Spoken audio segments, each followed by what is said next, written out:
Hello વિદ્યાર્થી મિત્રો, એજ્યુકટેકનો ચેનલમાં આપનું સ્વાગત છે.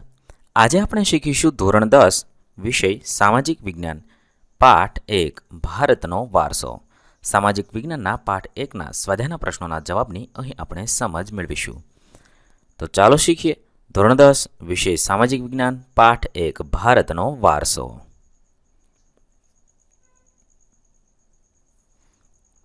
સૌપ્રથમ સ્વાધ્યાયના પ્રશ્નમાં પ્રશ્ન નંબર 1. નીચેના પ્રશ્નોના ઉત્તર સવિસ્તર લખો. સવાલ નંબર 1. આર્ય અને દ્રવિડ પ્રજાની વિગતો આપો. જવાબમાં લખીશું આર્યો અથવા આર્ય સંસ્કૃતિ. આર્ય નોર્ડિક પ્રજા અન્ય સમકાલીન પ્રજા કરતાં વધુ વિકસિત હતી. તેઓ આર્ય સંસ્કૃતિ અને સભ્યતાના નિર્માતા હતા. તેમણે ભારતની અન્ય પ્રજાની સંસ્કૃતિઓના ઉમદા તત્વો અપનાવીને એક સમન્વયકારી સંસ્કૃતિનું સર્જન કર્યું હતું. આર્યો પ્રકૃતિ પ્રેમી હતા. તેઓ વૃક્ષો, નદીઓ, પર્વતો, સૂર્ય, વાયુ, વરસાદ વગેરેની પૂજા આરાધના કરતા હતા. તેમણે પ્રકૃતિના તત્વોની સ્તુતિઓ, વૈદિક ઋચાઓ, મંત્રો રચી હતી. સમય જતાં તેમાંથી યજ્ઞ, યાગાદિ ધાર્મિક ક્રિયાઓ ભારતમાં શરૂ થઈ હતી. આર્યોની મુખ્ય વસ્તીવાળા પ્રદેશને આર્યવ્રત નામ આપવામાં આવ્યું હતું. આર્ય શરૂઆતમાં વાયવ્ય ભારતમાં રહેતા હતા. ત્યાં 7 મોટી નદીઓ વહેતી હતી. તેથી એ પ્રદેશને સપ્તસિંધુ નામ આપવામાં આવ્યું હતું. આર્ય રાજા ભરત કે ભરત જાતિના નામ પરથી આપણો દેશ ભરતભૂમિ, ભરતખંડ, ભારતવર્ષ કે ભારત જેવા નામોથી ઓળખાવા લાગ્યો. આર્યોએ ભારતને ભવ્ય અને સમૃદ્ધ સાંસ્કૃતિક વારસો આપ્યો છે. દ્રવિડો અથવા દ્રાવિડ સંસ્કૃતિ. દ્રવિડો પાષાણ યુગની સંસ્કૃતિના સીધા વારસદાર અને મોહેંજો-દડોની સિંધુ ખીણની સંસ્કૃતિના સર્જકો મનાય છે. તેમણે દેવીને માતા રૂપે અને પરમાત્માને પિતા રૂપે માન્યા હતા, જેમાંથી પાર્વતી અને શિવની પૂજાનો ખ્યાલ વિકસ્યો છે. આપણી સંસ્કૃતિમાં રહેલી પ્રકૃતિ પૂજા અને પ્રાણીઓની પૂજા દ્રવિડોની ભેટ છે. ધૂપ, દીપ, આરતી વડે દેવદેવીઓની પૂજા કરવાની પ્રથા દ્રવિડોનો વારસો મનાય છે. દ્રવિડો માતૃમૂલક, માતૃપ્રધાન કુટુંબ પ્રથા ધરાવતા હતા. તેઓ અવકાશી ગ્રહો, હોડી, તરાપા, કાંતવું, વણવું, રંગવું વગેરેનું જ્ઞાન ધરાવતા હતા. ઉત્તર ભારત પર આર્યએ કાબૂ મેળવતા દ્રવિડો દક્ષિણ ભારતમાં સ્થાયી થયા હતા. દ્રવિડ કુળની તમિલ, તેલુગુ, કન્નડ, મલયાલમ વગેરે ભાષાઓ બોલતા લોકો દ્રવિડો આજે દક્ષિણ ભારતમાં જોવા મળે છે. પ્રારંભિક તમિલ સાહિત્ય ઉર્મિની અભિવ્યક્તિથી સભર છે. ત્યારબાદ સવાલ નંબર 2. સંસ્કૃતિનો અર્થ આપી વિગતે સમજાવો. એક સૂત્રરૂપે કહી શકાય કે સંસ્કૃતિ એટલે જીવન જીવવાની રીત. દેશ કે સમાજમાં સમય અને સંજોગો મુજબ લોકજીવનમાં આવતા પરિવર્તનો, સુધારાઓ, સામાજિક નીતિઓ અને રીતિઓ વગેરે વડે જુદા જુદા સમાજની સંસ્કૃતિનું ઘડતર થાય છે. મહાન રશિયન સમાજશાસ્ત્રી અને નૃવંશશાસ્ત્રી બી. મેલિનોસ્કીના મતે સંસ્કૃતિ એટલે માનવ મનનું ખેડાણ. સંસ્કૃતિ એટલે માનવ સમાજની ટેવો, મૂલ્યો, આચાર વિચાર, ધાર્મિક પરંપરાઓ, રહેણી કહેણી અને જીવનને ઉચ્ચતમ ધ્યેય તરફ લઈ જતા આદર્શોનો સરવાળો. સંસ્કૃતિ એટલે ગુફાથી ઘર સુધીની માનવજાતની વિકાસ યાત્રા. ઇતિહાસમાં સંસ્કૃતિ શબ્દ વિશિષ્ટ અર્થમાં પ્રયોજાય છે. તેમાં તે મુખ્યત્વે શિક્ષણ, સાહિત્ય, સંગીત, નૃત્ય, શિલ્પ, સ્થાપત્ય, હસ્તકલા વગેરે ક્ષેત્રોમાં ઉચ્ચ સિદ્ધિઓ પ્રાપ્ત કરવાના સંદર્ભમાં વપરાય છે. સંસ્કૃતિમાં વિચારો, બુદ્ધિ, કલા, કૌશલ્ય અને સંસ્કારિતાના મૂલ્યોનો સમાવેશ કરવામાં આવે છે. માનવીએ પોતાના મનનું ખેડાણ કરીને વિકસાવેલા સાહિત્ય, તત્વચિંતનની વિવિધ વિચારધારાઓ, ધાર્મિક પરંપરાઓ, લલિત કલાઓ, ચિત્રકળા, શિલ્પકલા અને સ્થાપત્ય કલા, વિભિન્ન સામાજિક સંસ્થાઓ અને વિવિધ આર્થિક પ્રવૃત્તિઓ વગેરેનો સંસ્કૃતિમાં સમાવેશ થાય છે. સંસ્કૃતિમાં કોઈ પણ પ્રજા સમૂહની આગવી જીવનશૈલી, ધ વે ઓફ લાઈફનો સમાવેશ થાય છે. સવાલ નંબર 3. ગુજરાતનો સાંસ્કૃતિક વારસો સવિસ્તર સમજાવો. જવાબમાં લખીશું ગુજરાતમાં સાંસ્કૃતિક, પૌરાણિક અને પુરાતત્વીય સ્થળો લોથલ, જે ધોળકા તાલુકામાં આવેલું છે, રંગપુર લીંબડી તાલુકામાં સુરેન્દ્રનગર જિલ્લો, ધોળાવીરા કચ્છ જિલ્લામાં, રોજડી અથવા શ્રીનાથગઢ રાજકોટ જિલ્લો વગેરે મુખ્ય છે. 2. ઐતિહાસિક સ્થળો. વડનગરનું પ્રખ્યાત કીર્તિ તોરણ જૂનાગઢમાં ગિરનાર પર્વતની તળેટીમાં આવેલો સમ્રાટ અશોકનો શિલાલેખ. મોઢેરાનું પ્રખ્યાત સૂર્યમંદિર.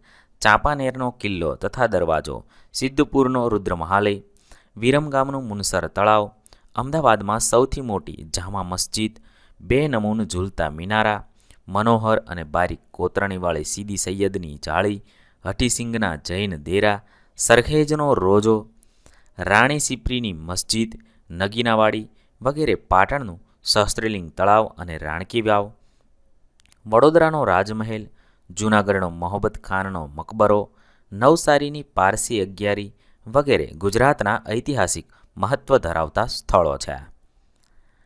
3 ધાર્મિક સ્થળો: દ્વારકામાં દ્વારકાધીશનું મંદિર અને જગતગુરુ શંકરાચાર્યની શારદાપીઠ, 12 જ્યોતિર્લિંગ પૈકીનું એક સોમનાથ મંદિર, ઉત્તર ગુજરાતમાં અંબાજી બનાસકાંઠા જિલ્લો, બહુચરાજી મહેસાણા જિલ્લો, મહાકાલીનું મંદિર પાવાગઢ પંચમહાલ જિલ્લો, મીરા દાતાર ઉનાવા મહેસાણા જિલ્લો, જૈન તીર્થ પાલિતાણા ભાવનગર જિલ્લો, રણછોડરાયનું મંદિર ડાકોર ખેડા જિલ્લો, શામળાજી અરવલ્લી જિલ્લો વગેરે ગુજરાતના ધાર્મિક મહત્વ ધરાવતા તીર્થસ્થાનો છે. 4 સાંસ્કૃતિક મહોત્સવો: પોળો વિજયનગર સાબરકાંઠા જિલ્લો, પતંગોત્સવ અને કાંકરિયા કાર્નિવલ અમદાવાદ, તાનારીરી મહોત્સવ વડનગર, ઉત્તરાર્ધ નૃત્ય મહોત્સવ મોઢેરામાં, રણોત્સવ કચ્છ વગેરે ગુજરાતના જાણીતા સાંસ્કૃતિક પ્રવાસન સ્થળો છે. 5 મેળાઓ: મેળાઓમાં મોઢેરાનો મેળો, મોઢેરા મહેસાણા જિલ્લામાં આવેલું છે. ભાદરવી પૂનમનો મેળો જે અંબાજીમાં ભરાય છે, બનાસકાંઠા જિલ્લો. ભવનાથનો મેળો જે ગિરનારમાં ભરાય છે, જૂનાગઢ જિલ્લો. તરણેતરનો મેળો જે તરણેતર સુરેન્દ્રનગર જિલ્લામાં ભરાય છે અને વૌઠાનો મેળો જે ધોળકા અમદાવાદ જિલ્લામાં ભરાય છે. આ મેળાઓ મુખ્ય છે.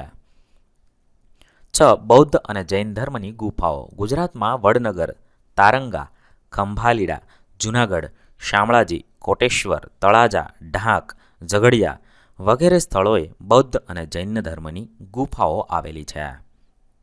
ત્યારબાદ પ્રશ્ન નંબર 2, નીચેના પ્રશ્નોના ઉત્તર મુદ્દાસર લખો. સવાલ નંબર 1, ભારતીય વારસાના જતન અને સંરક્ષણ અંગે આપણી બંધારણીય ફરજો જણાવો. આપણા બંધારણના અનુચ્છેદ 51 માં ભારતના નાગરિકની મૂળભૂત ફરજો દર્શાવી છે.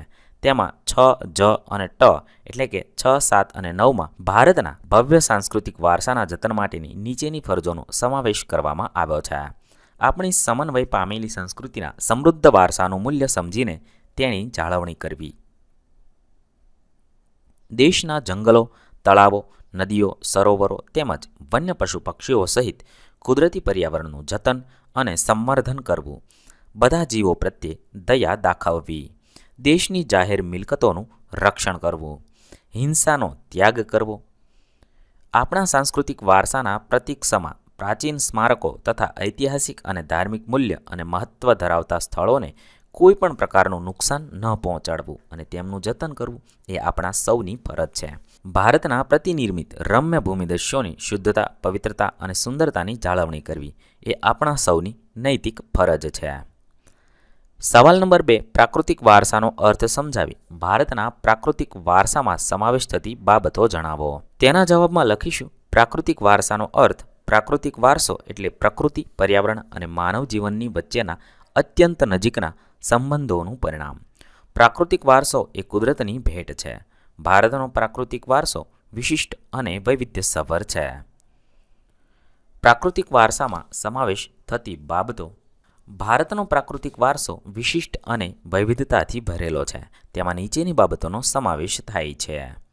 ભારતના પ્રાકૃતિક વારસામાં ઊંચા પર્વતો, જંગલો, ઝરણા, નદીઓ, રણો, સાગરો, વિશાળ ફળદ્રુપ મેદાનો, ખીણ પ્રદેશો, ઋતુઓ, તરુઓ, વેલાવેલીઓ, પર્ણો, પુષ્પો, જીવજંતુઓ વગેરે પ્રાકૃતિક વિશિષ્ટતાઓનો સમાવેશ થાય છે. ભારતના ભૂમિદૃશ્યોમાં વિવિધ પ્રકારના ખડકો, શિલાઓ, ખનિજો, વનસ્પતિ વગેરેનો સમાવેશ થાય છે. હવામાનમાં થતા પરિવર્તનો પ્રાકૃતિક વારસાને અસર કરે છે. આપણા પ્રાકૃતિક વારસામાં પર્વતો, નદીઓ, વૃક્ષો, પશુઓ તેમજ પ્રકૃતિની શક્તિઓને દેવી સ્વરૂપ આપવામાં આવ્યું છે. આપણે સૌ પ્રકૃતિના સંતાન છીએ. પ્રકૃતિએ આપણા ખોરાક, પાણી, શુદ્ધ વાયુ તેમજ નિવાસ સ્થાન જેવી જરૂરિયાતો પૂરી પાડી છે. પીપળો અને વડ જેવા વૃક્ષોને તથા તુલસી જેવા છોડને આપણે પવિત્ર માનીને પૂજીએ છીએ. ભારતના પ્રાકૃતિક વારસામાં પંચતંત્રની વાર્તાઓ અને બૌદ્ધ ધર્મની જાતક કથાઓનો પણ સ્થાન આપવામાં આવ્યું છે. આપણા શાસ્ત્રીય સંગીત અને લોકસંગીતને પ્રકૃતિ તથા ઋતુઓ સાથે જોડવામાં આવ્યા છે. કેટલાક શાસ્ત્રીય રાગો દિવસના જુદા જુદા પ્રહરો પર આધારિત છે. આપણા ગીતો, કાવ્યો, તહેવારો, ચિત્રો વગેરેના વિષયવસ્તુ તરીકે મુખ્યત્વે પ્રકૃતિ અને ઋતુઓ રહેલી છે. આપણી આયુર્વેદિક, યુનાની અને નિસર્ગોપચાર, નેચરોપેથી જેવી ચિકિત્સા પદ્ધતિઓ સંપૂર્ણપણે પ્રકૃતિ પર આધારિત છે. સવાલ નંબર 3, ભારતના સાંસ્કૃતિક વારસાનો ખ્યાલ આપો. સાંસ્કૃતિક વારસો એટલે માનવ સર્જિત વારસો. માનવીએ પોતાની બુદ્ધિશક્તિ, જ્ઞાન, આવડત અને કલા કૌશલ્ય વડે જે કંઈ સર્જ્યું કે મેળવ્યું છે તે સાંસ્કૃતિક વારસો કહેવાય છે. ભારતના સાંસ્કૃતિક વારસામાં રાજમહેલો, ઇમારતો, શિલાલેખો, સ્તૂપો, ચૈત્યો, વિહારો, મંદિરો, મસ્જિદો, મકબરા, ગુંબજો, કિલ્લાઓ, દરવાજાઓ, અહીંયા ઉત્પન્ન લખાયું છે ત્યાં ઉત્ખનન લખવું, ઉત્ખનન કરેલા સ્થળો તેમજ સ્વાતંત્ર્ય સંગ્રામ સહિતના ઐતિહાસિક સ્મારકો અને સાબરમતી આશ્રમ તેમજ દાંડી, વર્ધા, બારડોલી, શાંતિનિકેતન જે કલકત્તામાં આવેલું છે, દિલ્હી જેવા સ્થળો વગેરેનો સમાવેશ થાય છે. આ ઉપરાંત ભાષા, લિપિ, અંકો, શૂન્ય, ગણિત, પંચાગ, ખગોળ, ધાતુ, ધર્મ, સાહિત્ય, યુદ્ધશાસ્ત્ર, રાજ્યશાસ્ત્ર, પ્રાણીશાસ્ત્ર, વનસ્પતિશાસ્ત્ર, વાસ્તુશાસ્ત્ર, ન્યાયતંત્ર, વિધિવિધાન, પર્યાવરણ સુરક્ષા વગેરેની મહત્વની શોધોનો પણ સાંસ્કૃતિક વારસામાં સમાવેશ થાય છે. પ્રાગૈતિહાસિક યુગથી ભારતની પ્રજાએ સાંસ્કૃતિક વારસાની અનેક બાબતો વિશ્વની પ્રજાને આપેલી છે. દાખલા તરીકે શિલ્પ કંડારવાની કળા તે લગભગ 5000 વર્ષ પ્રાચીન છે. એ અવશેષોમાંથી મળી આવેલ નર્તકી, દેવદેવીઓના, પશુઓના અને માનવ આકૃતિના શિલ્પો, બાળકોને રમવાના કેટલાક રમકડા, દાઢીવાળા પુરુષનું શિલ્પ વગેરે આપણા પ્રાચીનતમ સાંસ્કૃતિક વારસાનું ગૌરવ છે. તમે જોઈ શકો છો આ દાઢીવાળા પુરુષનું શિલ્પ છે. મૌર્ય યુગના શિલ્પોમાં ઊંધા કમળની આકૃતિ ઉપર વૃષભ કે સિંહનું શિલ્પ, ગૌતમ બુદ્ધનું પ્રજ્ઞા પારમિતાનું શિલ્પ, સારનાથની ધર્મચક્ર પ્રવર્તનવાળી ગૌતમ બુદ્ધની પ્રતિમા તેમજ ગુપ્ત યુગની જૈન તીર્થંકરોની પ્રતિમાઓ અને રાષ્ટ્રકૂટ રાજાઓના સમયની ઇલોરાની ગુફાઓના શિલ્પો આપણા ભવ્ય સાંસ્કૃતિક વારસાની સમૃદ્ધિના દર્શન કરાવે છે. પ્રાચીન ભારતમાં આવેલી વિવિધ પ્રજાના સંમિશ્રણથી ભારતનો સાંસ્કૃતિક વારસો ભવ્ય, વૈવિધ્યપૂર્ણ, ભાતીગળ અને સમૃદ્ધ બન્યો છે. ત્યારબાદ પ્રશ્ન નંબર 3, નીચેના પ્રશ્નોના ઉત્તર ટૂંકમાં લખો. સવાલ નંબર 1, આર્ય પ્રજા અન્ય કયા નામે ઓળખાય છે? આર્ય પ્રજા નોર્ડિક નામે પણ ઓળખાય છે. સવાલ નંબર 2, નેગ્રીટો એટલે કે હબસી પ્રજા વિશે ટૂંકી માહિતી આપો. નેગ્રીટો એટલે કે હબસી કેટલાક ઇતિહાસકારોના મતે નેગ્રીટો અથવા નિગ્રો હબસી ભારતના સૌથી પ્રાચીન નિવાસીઓ હતા. તેઓ આફ્રિકામાંથી બલુચિસ્તાનના માર્ગે ભારતમાં આવ્યા હતા. શ્યામવર્ણ, 4 થી 5 ફૂટ ઊંચાઈ અને માથે વાંકડિયા વાળ એ તેમની શારીરિક વિશેષતા હતી. 3, ભારતની રાષ્ટ્રમુદ્રામાં કયા કયા પ્રાણીઓ દર્શાવેલા છે? ભારતની રાષ્ટ્રમુદ્રામાં 4 સિંહો, ઘોડો, હાથી અને બળદ આ પ્રાણીઓ દર્શાવાયા છે. ત્યારબાદ પ્રશ્ન નંબર 4, દરેક પ્રશ્નની નીચે આપેલા વિકલ્પોમાંથી સાચો વિકલ્પ પસંદ કરી જવાબ લખવાનો છે. સવાલ નંબર 1, લોકમાતા શબ્દ કોના માટે ઉપયોગમાં લેવાય છે? એ. ભારત, બી. પ્રકૃતિ, સી. નદીઓ અને ડી. પનિહારીઓ. સાચો જવાબ થશે સી. નદીઓ માટે ઉપયોગમાં લેવાય છે. સવાલ નંબર 2, નીચેના પૈકી કઈ જોડી સાચી છે? એ. શારદાપીઠ સોમનાથ, બી. પોળો ઉત્સવ વડનગર, સી. ઉત્તરાર્ધ નૃત્ય મહોત્સવ મોઢેરા અને ડી. સીદી સૈયદની જાળી ભાવનગર. સાચો જવાબ થશે સી. ઉત્તરાર્ધ નૃત્ય મહોત્સવ મોઢેરા, જે જોડી સાચી છે. 3, દ્રવિડ કુળની ભાષાઓમાં નીચેનામાંથી કઈ ભાષાનો સમાવેશ ન કરી શકાય? એ. હિન્દી, બી. તમિલ, સી. કન્નડ અને ડી. મલયાલમ. જવાબ થશે એ. હિન્દીનો સમાવેશ ન કરી શકાય. અહીં આપણા પાઠ 1ના પ્રશ્નોના જવાબ પૂર્ણ થશે. વિદ્યાર્થી મિત્રો, ધોરણ 10ના સામાજિક વિજ્ઞાનના તમામ પાઠના સ્વાધ્યાયના પ્રશ્નના વિડીયો આપણી ચેનલ પર ઉપલબ્ધ છે, જે તમે ધોરણ 10 સામાજિક વિજ્ઞાન સ્વાધ્યાયના પ્લેલિસ્ટમાંથી મેળવી શકશો. પ્લેલિસ્ટની લિંક વિડીયોના ડિસ્ક્રિપ્શનમાં પણ આપેલી છે. થેન્ક યુ દોસ્તો. એજ્યુકટેકનો ચેનલ તરફથી વિડીયો નિહાળવા બદલ આપનો આભાર. આવા બીજા વિડીયોઝ નિહાળવા માટે અમારી યુટ્યુબ ચેનલ એજ્યુકટેકનો અત્યારે જ સબસ્ક્રાઇબ કરો. આભાર દોસ્તો.